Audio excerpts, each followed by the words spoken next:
படிக்க வச்ச பெண்கள் தான். இது கிராமத்து பெண்கள் ரொம்ப கவனமா இருக்குதோ, யார படிக்க வைக்கிறோமோ, யார் எம்பிபிஎஸ் ஆகி டாக்டராவா நினைக்கிறோமோ அவளை தான் கூட்டு போயிடறான்.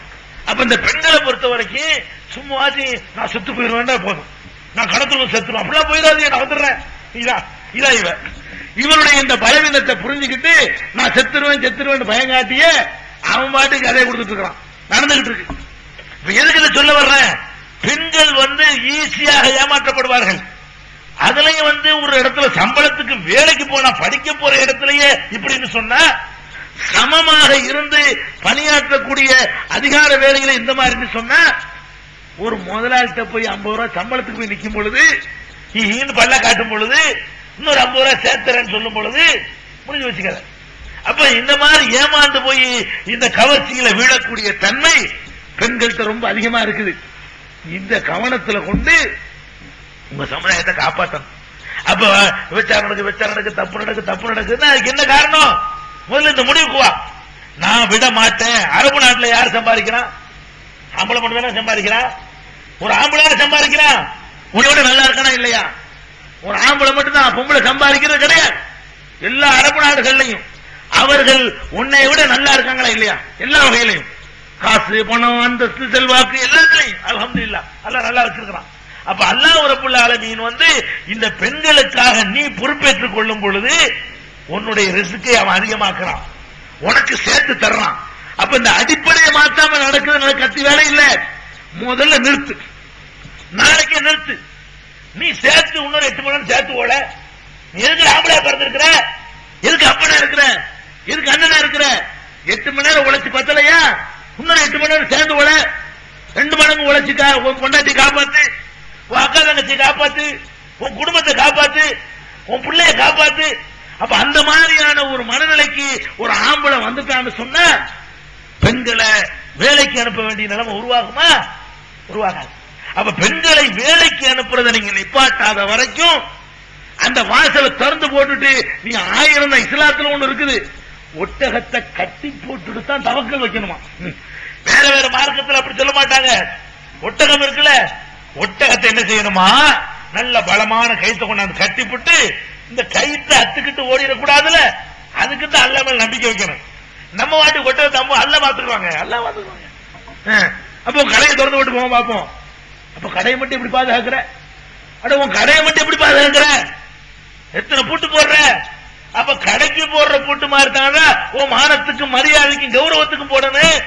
இது நான் முஸ்லீமுக்கு மட்டும் சொல்லல, வேற சமுதாய மக்கள் இது விளங்காம இருக்கிறாங்க.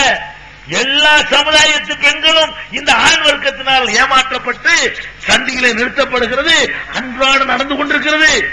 பெரிய பெரிய படித்தவர்கள் இருந்து சாதாரண குடும்பம் வரைக்கும் இதுல தப்பிச்ச மாதிரி இல்ல, எல்லாம் ஏமாற்றப்படுது. இந்த திலகவதிங்கிற ஒரு பொம்பளை IPS வரைக்கும் சேர்ந்த பொம்பளை, அந்த பொம்பளை மனநொந்து கட்டு எழுதிருக்கு. என்ன ஏமாத்தி விட்டாங்க சின்ன பிள்ளைகளை குமுதத்துல. இப்ப பாருங்களே இல்லையா, ஒரு IPS ஆபீசரு இவ்வளவு விவரமா கதை கட்டணம் எழுதக்கூடிய இலக்கியத்துல பெரிய விற்பனை சொல்றாங்க. இன்னைக்கு பெரிய அறிவு ஜீவியத்தை அந்த பொம்பளைய சொல்றாங்க. அந்த மாதிரி டிபார்ட்மெண்ட்ல இருக்கக்கூடிய பொம்பளைய அவன் மாதிரி நேக்கா அப்படி பண்ணி செத்து பேரும் போயிடுவான்னு அப்படி ஒன்று வாய்க்கல. இந்த மாதிரியான பலவீனத்தை பயன்படுத்தி இதை நம்ம கவனத்தில் வைக்கணும். எந்த சமுதாயமா இருந்தாலும் சரி, ஒரு ஆண் உழைத்து பெண்ணை காப்பாற்றுவேன்னு தீர்மானிச்சுப்பார், அல்லாஹ் தர்றானா இல்லைன்னு கூட தருவான், மற்றவர்களுக்கு தர்றதை விட அதிகமா தருவான், தந்துகிட்டு இருக்கிறான். நான் சொல்றது கதையும் கற்பனையும் சொல்லல. திருப்பூரை தவிர எங்க ஊர்ல எப்படி தர்றான்? எங்க ஊர்ல எப்படி தர்றான்? எவனும் எங்க ஊர்ல எல்லாம் 1000 ரூபாய்க்கு சம்பாதிக்க மாட்டான். உங்க ஊர் பணம் பெருத்த ஊர். எங்க ஊர்ல எல்லாம் மாசத்துக்கு 1000 ரூபாய் சம்பாதிச்ச பெரிய கதை. மாசத்துக்கு 1500 ரூபாய் சம்பாதிச்ச பெரிய கதை. 1500 ரூபாய் சம்பாதிக்கிறவன் உங்க ஊர்ல அப்படி சட்டப்பட மாட்டேன், அப்படி போடுவான். அந்த ட்ரெஸ்ஸையும் சட்டையும் வாட்சி ஆளை பாத்தீங்கன்னா அப்படி ஒரு குடக்கம் எடுத்துட்டு வருவான். நடத்து வரும்போது அது ஒரு தனிய கௌரவமா இருக்கும். உங்களுக்கு என்ன வருமானம்? மாசம் 1000 ரூபாய். இந்த மாசம் 1000 ரூபாயில அவன் பறக்க செய்யலாம் பாரு. நீ சம்பாதிக்கிறதெல்லாம் தாண்டி போய் மாசம் 20,000 30,000 சம்பாதிக்கக்கூடியவன்லாம் திருப்பூர்ல இருக்கிறீங்க. உனக்கு செய்யாத அந்த பறக்கத்தை அல்லாஹ் அந்த மாதிரி கிராமங்கள்ல செய்யறான். அவனை நம்பணும். அல்லாஹ் ரப்புல் ஆலமீன் மறைமுகமாக தன்னுடைய அருளை தருவான், தந்தே தீருவான். ஏன் பொண்டாட்டி பிள்ளைகளை நான் தெருவில் அனுப்பி நான் சம்பாதிக்க தயார் இல்லைன்னு முடிவுக்குவா, தீர்மானம் பண்ணு. நாளைக்கு எல்லாம் நடத்தி காட்டுறேன் பார்ப்போம். அப்ப அல்லாஹ் ரப்பல் ஆலமீன் வந்து இந்த ஒரு கேரண்டியை நமக்கு தர்றான், கவனத்துல வைங்க. இரண்டாவது, வரதட்சணைக்கு அது மட்டும் தான் காரணமா? இது விபச்சாரத்துக்கு ஒரு பக்கம் அது காரணம். இன்னொரு பக்கம் என்ன? வேலைக்கு போனதுனால நடக்கிறது ஒரு பக்கம் இருக்கு, வேலைக்கு போகாமலும் நடக்குது. வேலைக்கு போனதுனால ஒரு பக்கம் நடந்தா, வேலைக்கு போகாமல் நடக்குது இல்லைன்னு சொல்ல முடியுமா? நடக்குது. அதுக்கு என்ன காரணம்? ஒவ்வொருத்தருக்கும் அல்லாஹ் வந்து அந்த உணர்ச்சியை கொடுத்திருக்கிறான். ஆண் அவனுக்கு பெண்ணு வேணும், பெண் அவனுக்கு ஆண் வேணும். இது இல்லாமல் வாழ முடியாது. எல்லா ஜீவன்லையும், மனுஷன்ல மட்டுமா, புழு பூச்சில இருந்து இதுக்கு தேவைப்படுது. ஒரு குருவியில இருந்து கொசுவில இருந்து எல்லாமே ஆணு பெண்ணை தேடி ஓடுது, பெண்ணு ஆணை தேடி ஓடுது. இப்படிதான் அல்லாஹ் ரப்பல் ஆலமீன் இனவிருத்தி செய்வதற்காக இந்த செட்டப் எல்லாம் உண்டாக்கி வச்சிருக்கிறான். இந்த செட்டப்பை எவனும் மாற்ற முடியாது. அப்ப ஆணுக்கு பெண்ணு தேவை, பெண்ணுக்கு ஆண் தேவை என்று சொன்னால் அவர்களுடைய பருவ நேரத்தில் உடனுக்குடன் கிடைக்க வேண்டும். உடனுக்குடன் கிடைக்கிறது என்ன நடக்கும்? உடனுக்குடனே சோறு கிடைக்கணும். உடனுக்குடனே சோறு கிடைக்கலன்னா திருடுவான். ஹலாலான முறையில் வேலை கிடைக்கிறது என்னங்க செய்வான்? ஒருத்தன் ஒரு தண்ணி கரை புரண்டு வருது, வெள்ளம், வெள்ளத்துக்கு கரெக்டா வாய்க்கா வெட்டி விடல, வீட்டுக்குள்ளதான் வரும். ஓடுற வெள்ளத்துக்கு ஒழுங்கான ஒரு வாய்க்கால வெட்டி விட்டு அதுக்கு ஒரு வடிகால் அமைச்சாதான் ஒழுங்கா போகும். கொள்ளிடத்தை இழுத்து மூடுனா என்ன ஆகும்? தஞ்சாவூர் ஜில்லாவும் திருச்சி ஜில்லாவும் காலியா போயிடும். அதுக்கு ஒரு வடிகால கட்டி வச்சிருக்கிறான். அந்த வடிகால ஓபன் பண்ணி விட்டுருவான் தண்ணி கரை புரண்டு வரும்பொழுது. அப்ப கரை புரண்டு வரக்கூடிய நேரத்தில் அது முறையாக செல்வதற்கு ஒரு பாதையை கொடுத்து ஆகணும். அந்த பாதையை கொடுக்கல என்று சொன்னா என்ன ஆகும்? உடைச்சுக்கிட்டு தான் போகும், எல்லாத்தையும் மீறிக்கிட்டு தான் போகும், எல்லா கட்டுப்பாடுகளையும் தகர்த்து அறுத்து எரிஞ்சுக்கிட்டு தான் போகும். இன்றைக்கு விபச்சாரம், இந்த வகையான விபச்சாரம் அழிஞ்சிருப்பதற்கு என்ன காரணம்? வேற எந்த சமுதாயத்தை விடவும் முஸ்லிம் சமுதாயத்தில் ஒருத்தி பிறந்துட்டான்னு சொன்னா அவளுக்கு கல்யாணம் என்பது கற்பனை செய்து பார்க்க முடியாத ஒன்றாகி போச்சு. திருமணம் என்பது ரொம்ப பெரிய பாரதூரமான செய்தி ஆக்கிவிட்டோம். கல்யாணம் பண்றதா இருந்தா உங்க ஊர்ல எவ்வளவுங்க குறைஞ்சி எவ்வளவு கூட எவ்வளவு 1 லட்சம் ரூபாய் வந்துருச்சு. சுப்ஹானல்லாஹ். 1 லட்சம் ரூபாய் இருந்தா தான் கல்யாணம் பண்ண முடியும் என்ற நிலையில ஒரு பெண்ணை பெற்றவன் இருந்தா 1 லட்சம் ரூபாய்க்கு எங்க போவான்? அதுக்கு பொருத்த முடியாதவன் என்ன செய்வான்?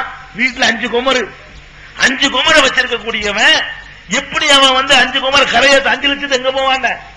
அப்ப இந்த வரதட்சணை என்ற அந்த கொடுமையின் காரணத்தினால திருமணங்கள் தள்ளி போகுது. அழகா சொன்னா ரூசோ பிரெஞ்சு ஒப்பந்தத்தில், சமுதாய ஒப்பந்தத்தில், பிரெஞ்சுடைய பெரிய அறிஞர், எந்த சமுதாயத்தில் திருமணம் சிரமமாகி போகிறதோ அந்த சமுதாயத்தில் விபச்சாரம் லேசாகிவிடும். திருமணம் கஷ்டமா போச்சுன்னு வைங்க, அடுத்து என்ன நடக்கும்? விபச்சாரம் லேசா. அந்த உணர்வுக்கு என்ன செய்யறது? ஒரு காலம் இருந்துச்சு, உணர்வுகளை கட்டுப்படுத்திக் கொள்ளக்கூடிய காலம். நம்ம எல்லாம் சின்ன பிள்ளையா இருக்கிற காலத்துல உணர்வுகளை கட்டுப்படுத்திக் கொள்ளக்கூடிய காலம். எந்த அளவுக்கு கட்டுப்படுத்திக் கொள்ளக்கூடிய காலம் என்றால் 25 வயசு வாலிபனுக்கு ஒண்ணுமே தெரியாது. ஆமா, 20 வயசு 18 வயசு பொண்ணுக்கு ஒண்ணும் தெரியாது.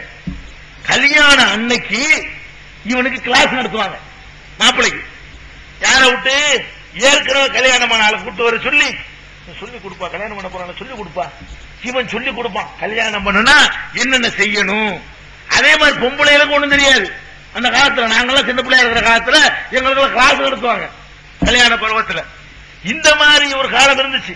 ஒரு 20 வருஷத்துக்கு முன்னாடி, ரொம்ப நான் 100 வருஷத்துக்கு முன்னாடி கதையை சொல்லல, ஒரு 25 வருஷத்துக்கு முன்னாடி வரைக்கும் இதான் நிலைமை. இன்னைக்கு என்ன நிலைமை? 5 வயசுல உள்ளவன் நமக்கு பாடம் நடத்துவான். இன்னைக்கு எந்த காலம்னு கேட்டா பிஞ்சில பழங்க வச்சு விட்டான். தொலைக்காட்சி மூலமாக கண்ட சனியனை எல்லாம் உள்ள விட்டு நம்ம தேடி போன சினிமா கொட்டைக்கு ஒரு காலம். இப்ப என்ன? நீ போ நான் வர்றேங்கிறது. நீ எதுக்கு போய் சிரமப்படுற, நானும் ஈஸியா வந்துடுறேன்னு சொல்லி இந்த டிஷ் ஆண்டனாக்கள் வழியாக உள்ளுக்குள்ள வர்றான். இந்த உள்ளுக்குள்ள வர்ற காட்சிகளை உங்களுக்கு பார்க்க முடியுமா? பார்த்துட்டு சும்மா இருக்க முடியுமா? இன்னைக்கு வீட்டுக்கு விட அதான் விளம்பரம் பார்க்க முடியுதா? விளம்பரம் நியூஸுக்காக வேண்டி கொஞ்ச நேரம் வச்சா அதுல காட்டுற விளம்பரம் பார்க்க முடியுதா? அவ்வளவு அசிங்கமாகவும் ஒரு சம்பந்தம் இல்லாட்டாலும் ஒரு பொம்பளை பிடிச்சு காட்டுறான். சோப்புனாலும் பொம்பளை, பிளேடுனாலும் பொம்பளை, எதை விற்கிறாலும் பொம்பளை. பிளேடுக்கு அவளுக்கு என்ன சம்பந்தம்? ஒரு சம்பந்தம் இருக்காது. அவளை கொண்டாந்து போட்டு அந்த தொப்புளை காட்டி அதுக்கு ஒரு லாட்டு செட்டு பொம்பளை, அட லாட்டரி சீட்டு விற்கிறதுக்கு 4 பொம்பளை ஆட உண்டுமா? அவன் என்ன நினைக்கிறான், இந்த ஆண்கள்ட்ட இருக்கிற அந்த வீக்க செக்ஸ் வீக்க பயன்படுத்திக்கிட்டு கொஞ்ச நேரம் பார்க்க வைக்கணுமா? நீ அப்படிதான் நீ பாப்ப. அவன் எப்படி கணக்கு பண்ணிட்டான்னா, இந்த லாட்டரி சீட்டை விற்கிற